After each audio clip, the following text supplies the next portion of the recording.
আজকের দিনে সেই অধিকার মানুষ বুঝিয়ে পাচ্ছেন না, সেটা নিয়ে সচেতন করতে এই অধিকার যাত্রারা সারা রাজ্যব্যাপী মালদা, মুর্শিদাবাদ, বর্ধমান, মেদিনীপুর, দক্ষিণ 24 পরগনা, উত্তর 24 পরগনা, বিভিন্ন বিধানসভায় এই অধিকার যাত্রা কিন্তু চলছে।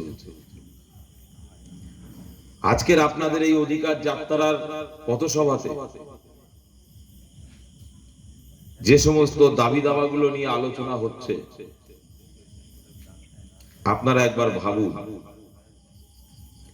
তিলোত্তমা যে বোন, সেই বোনটা লেখাপড়া শিখেছে, তার মা বাবার ইচ্ছা ছিল ভালো একজন ডাক্তার হবে। সে একটা ভালো ডাক্তার আরজিকর হসপিটালে ডিউটি করছিলেন। ডিউটিরত অবস্থাতে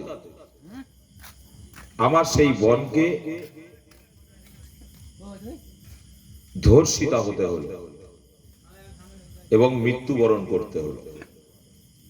রিপোর্ট যেটা পাওয়া যাচ্ছে যে ওই বোন মৃত্যুর পরে ধর্ষণ হয়েছে।